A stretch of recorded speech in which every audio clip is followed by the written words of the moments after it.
Hey everybody, welcome back to the channel, man. What is going on? I got my coffee, I got a nice jalapeno biscuit jack, and I got a guitar and a workbench, man. Something about to go down, man. Hey, come on the journey with me, man. Let's get into it. Hey man, welcome back to the channel. We are in the home stretch of the Leo Jaymz DIY guitar Telecaster kit, man. This is the guitar that the sponsor has purchased for me. They have provided all of the parts. They have simply commissioned me to build the guitar, and when this guitar is completely copacetically completed, I will ship it to them and it will be theirs. In the meantime, we are setting this guitar up to my player preferences at every turn. There is a full playlist in the description below if you want to see all the weird challenges and adventures that we have had to date with this guitar. So today we are going to train this guitar, and I will say it, everyone, for the third time. The first time we trained the guitar, we did the best we could with all the stock parts out of the kit. The second time we trained the guitar was with a bone nut that didn't exactly fit and a bridge that had the funkiest saddles I've ever seen in my life. So after reworking some wiring, cleaning up my mess, tell the truth and shame the devil, so what we do on the channel. If you hang out, you already knew that. Oh, by the way, if it's your first time, welcome, man. Man, this is a great place for you guys, man, and for me to hang out and just talk in the comments, man, to pull over to the side of the road, man, have a little bit of fellowship, just kind of chill out for a minute, man, take a breath and talk about guitars and life. So we have upgraded the bridge to a Wilkinson with brass compensated saddles. I'm not going to go over all the specs in this vid. I do try to make my vids relatively shorter than they could be. So we're going to train for the third time. We are going to tune this guitar. We are going to set the relief on this neck where I like it. We're going to get our string action copacetic. We are going to intonate this guitar. And hopefully, and I'm saying hopefully, we'll have better luck than we did with the last bridge and those crazy saddles. And then after we have tuned, after we have our reliefage, after we have our action where I like it, and after we have intonated this guitar, we are going to deal with this red bone nut.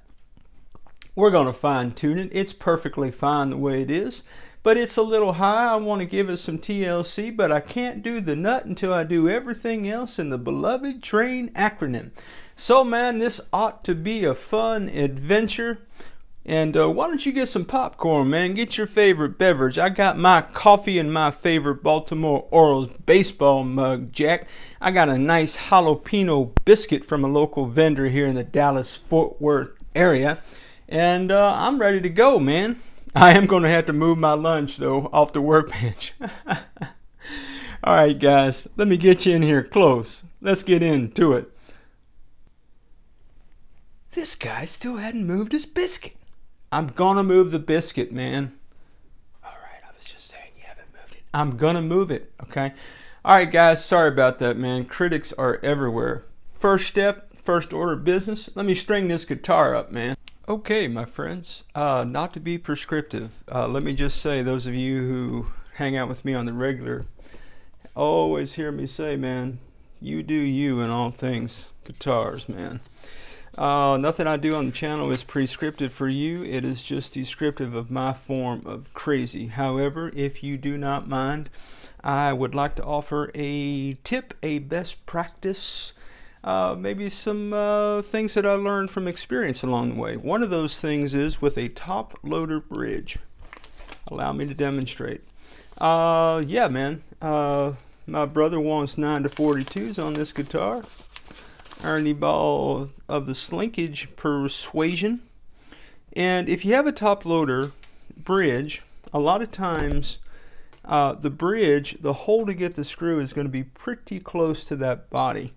And you can, guys, look, if you already know all this, you could do this blindfolded with your hands tied behind your back. For the benefit of those who are new, to the channel and just learning all this stuff about guitars, man, allow me to speak what might seem remedially, yeah, in a remedial fashion. And you guys just sip your coffee or whatever you're sipping on. Alright, be back in just a second to you. Everybody else, these guitar strings sometimes will have very sharp edges on them. And so what you're going to want to do, what I do, you don't have to do anything. I put something under here. Sometimes I'll use a very thin piece of cardboard like a business card. Sometimes I'll just use the outer envelope of the 42 gauge string in this case. And that way, if I accidentally miss the hole, as it were, I don't hit into the body of the guitar, man. That's just best practice, man. It's just what I do. But hey, man, in all things, you do you, Jack. You do you, my friends.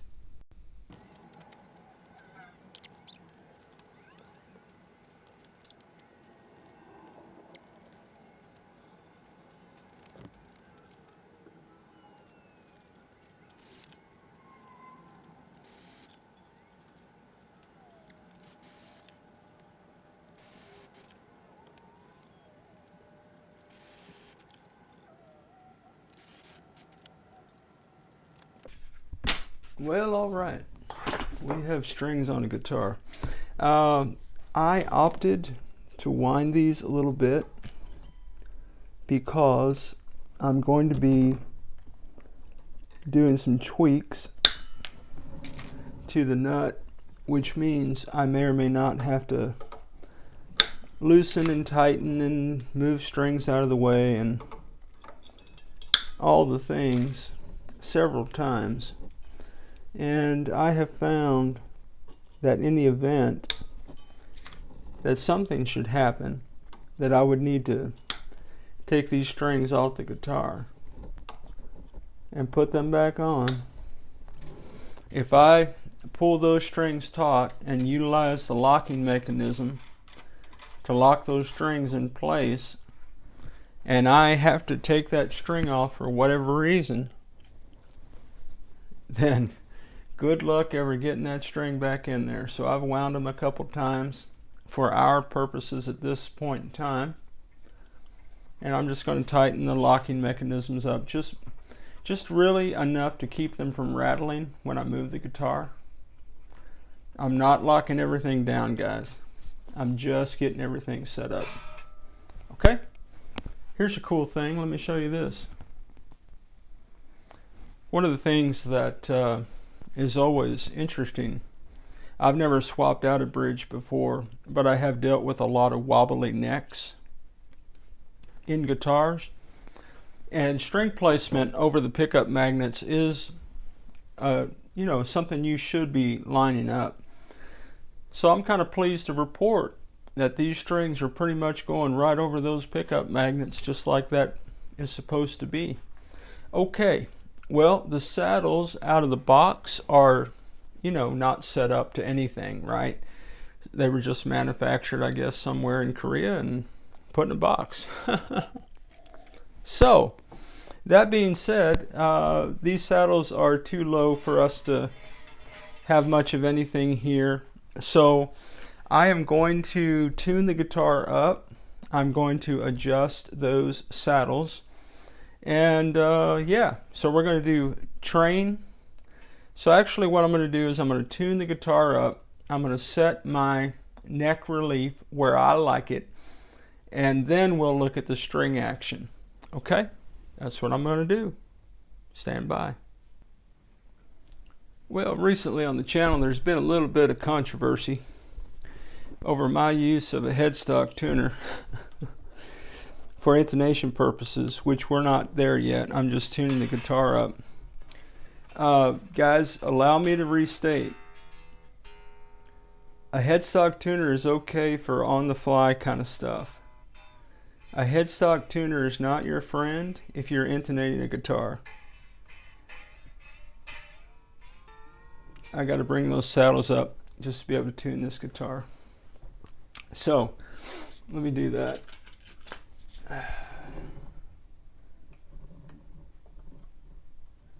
Anyway, where was I? Oh yeah.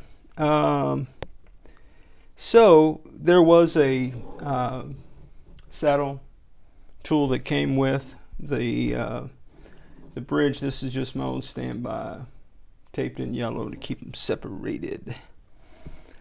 Anyway, yeah, man.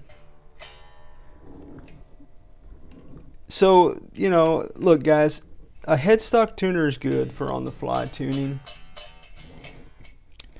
but it's not to be used this is just my opinion, okay?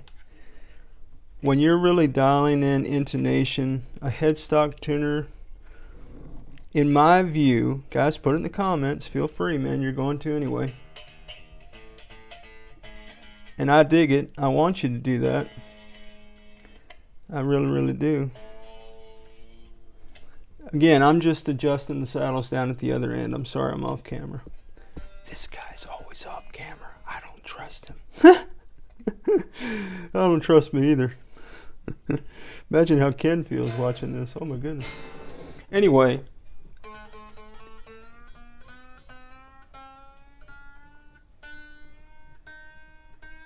A headstock tuner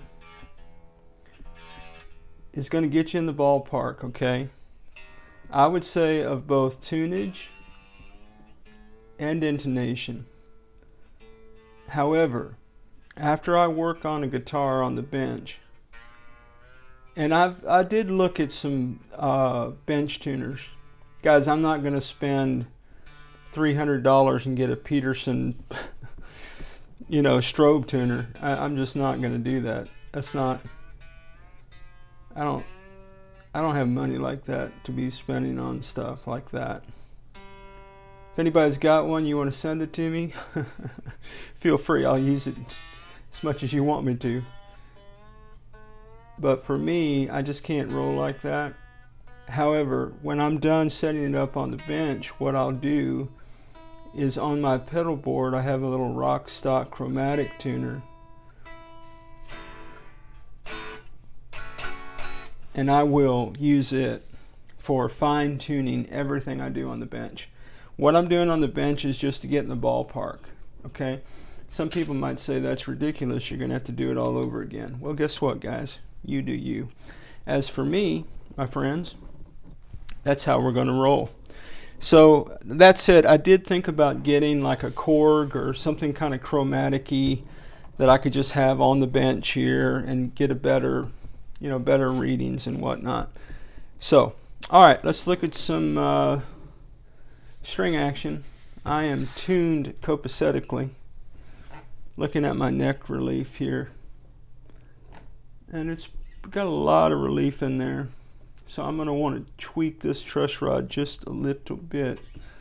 And that nut action is really, really high. We all know that, right? But I'm not going to adjust the nut until I get everything else copacetic. Okay, so string action height. How can you do that? Well, there's a couple different ways you can do that. Excuse me. You can do the old first finger on the first fret and then somewhere on the body of the guitar here, and you can just kind of see, well, how much room do you have there, or you can do a more scientific measurement. And again, guys, the guitar needs to be tuned to pitch when you do this, and these are new strings, so new strings need to be stretched out. Ken, I'm going to try not to play this guitar once I get it all set up. It'll be hard for me not to, bro. But I don't want to wear your strings out. Alright, so the scientific way of doing this, or some would say a better way of doing it, cape on the first fret, hold down the 12th fret, use my little music nomad situation here. That's going to tell me that if I hold down the 12th fret and I look at the 6th fret, okay, 1, 2, 3, 4, 5, 6, right here. Well, that's going to tell me my action is, my neck is 2 straight. Well, that's interesting. Again, that's the difference between a tool and an eyeball. So it would want me to come off that a little bit. I don't know that I really believe that myself. Alright, so one other thing I'll look at here. Right now on the 12th fret, I'm at about 0.08.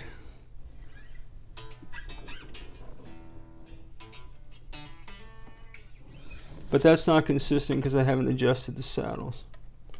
On the treble side, I'm at under 0.05, so I'm going to bring that up.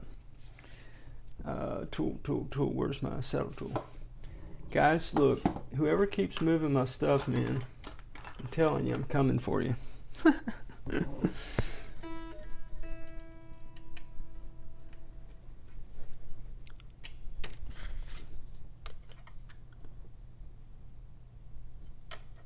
I'm just adjusting saddles. I'll probably edit all of this out. Super redundant stuff. But man, you know, I've filmed everything on this journey because so many people have said to me, look man, we need you to film everything so I can see what you're doing. And I recognize, even as I say that, you really can't see what I'm doing. I'm going to set it just a smidge above 0.05 on the treble strings because that's just the way I like it.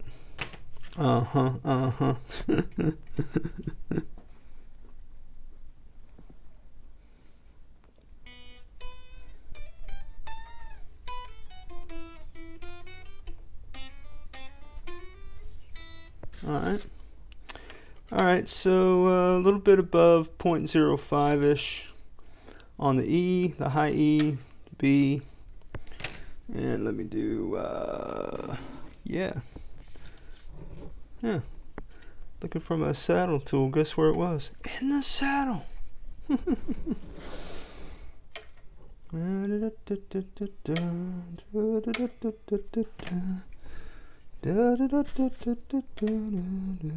what are you guys doing today, man? Anybody working on any cool projects, man? What you got going on? You got me on in the background while you're working or something? What you doing, man?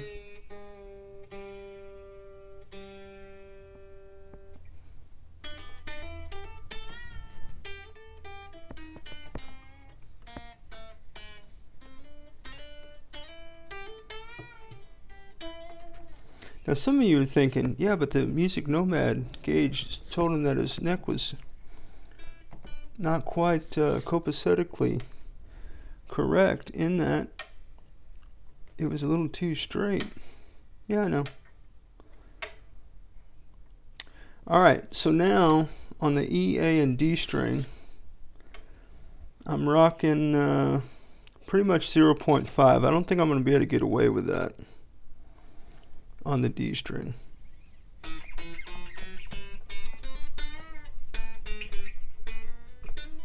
Well, maybe.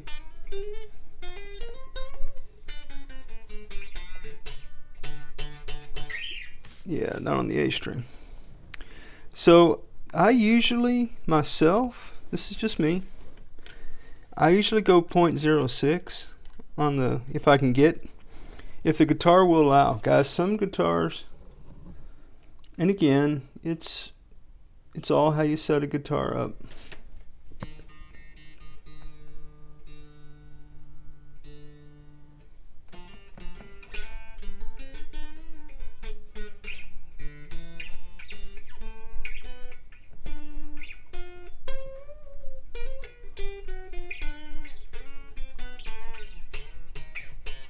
Alright, so I got a little bit above 0.05-ish on the treble strings. On the D string, I'm rocking 0.06. On the A string, I'm a little bit low, a little bit shy of 0.6, so let me bring that up just a smidge. And I may need to go higher than that. Alright, so I'm at somewhere in the ballpark of really close to 0.07. Now some of you are thinking,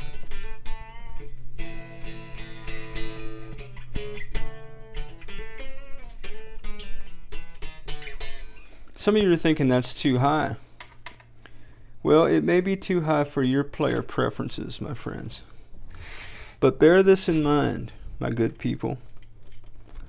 Everything in guitars, and I'm saying everything, is player preference. And my preference has to accommodate the way I play the guitar. So if you're all, you know, gentle player, and you're not thumping,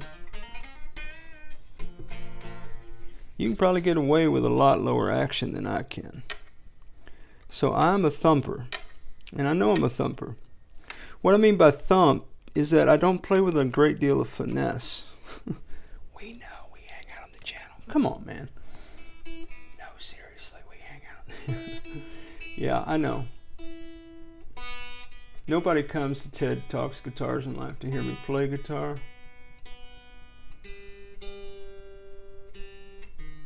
And that's probably a good thing. That said, man, sorry, good shot of my sleeve.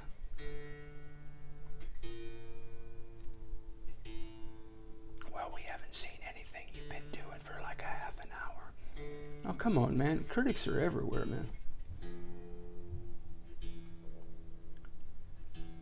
Kind of focused on what I'm doing right now.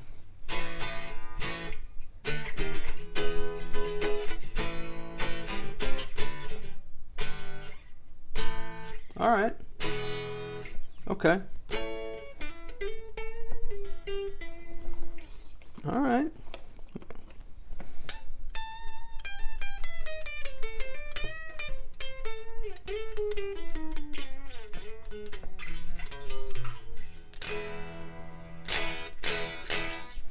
Okay. All right. Well, that action for me, okay, is pretty decent. Okay, so what have we done? We have put strings on the guitar. We have tuned the guitar. We have given the appropriate amount of relief. At this point, again, my music nomad. Guys, look. As my, oh, he's not my friend. I just watch his channel. As Dave says, there are no rules, just guidelines. And so, you know, in the spirit of that, my feeler gauge from Music Nomad says my neck is just a little, well, man, it's super close. It's a little too straight. But that's okay. Set your gear up the way you want to set your gear up, guys. Don't get distracted by what other people want you to do or what they think you should do. You do you, man. You do you. If guys, look, anytime I do a vid like this, if you have a question about a part number or a link or anything like that, and that's not a ploy for you to use my affiliate links, I'm just saying, I will, if you ask me for a part number or where I got something, I will gladly share it.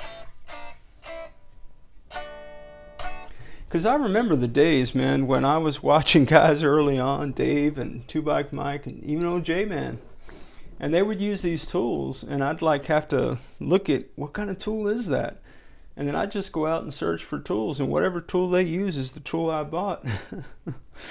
Guys, don't do that. Don't go out and buy stuff because I use it or anybody else uses it. But anyway, for what that's worth, I would encourage you to get the tools that you want to use, and don't worry about what other people are using or are not using. That's just little free tips. TED Talks Guitars in Life. That said, if you have a question about a part number or a link or something like that that's in any of the vids, just put it in the comments. I'll drop a link out, man. You can either search it on the Googler or any vendor you want, or you can use an Amazon affiliate link if you want to do that and help support the channel. You do you. All right.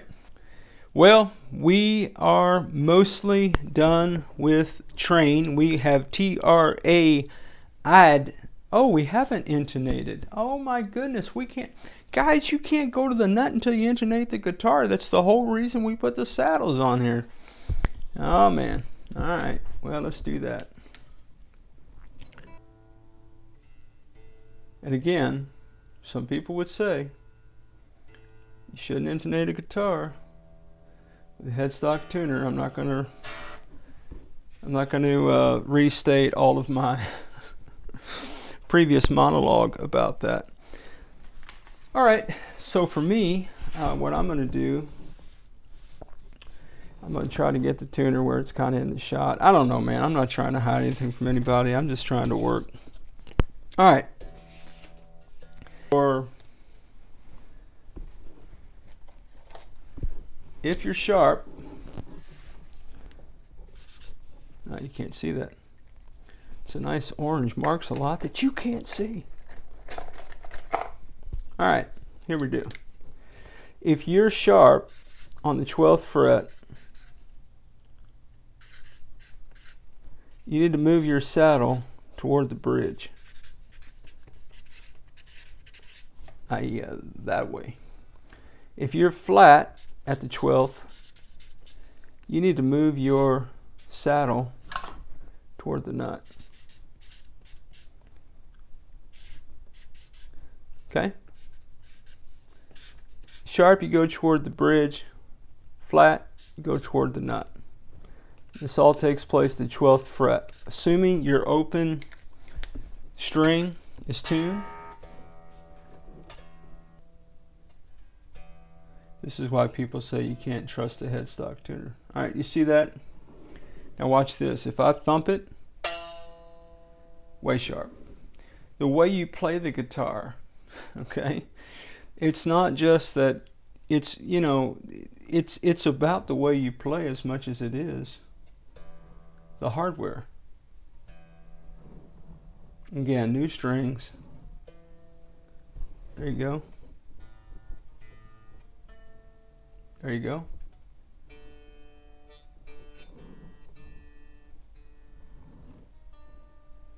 All right.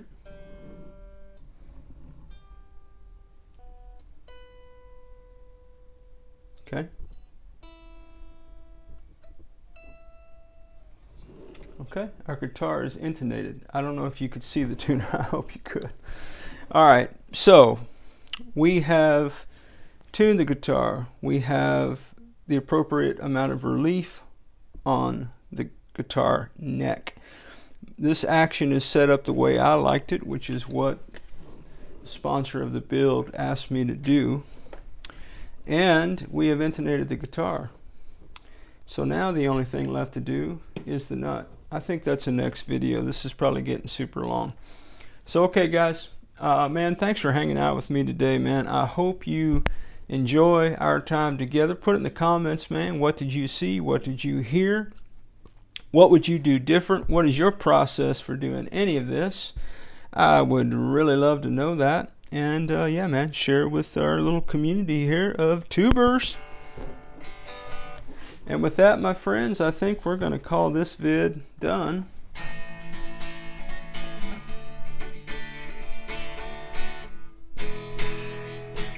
All right, in the next one, we'll tackle that nut.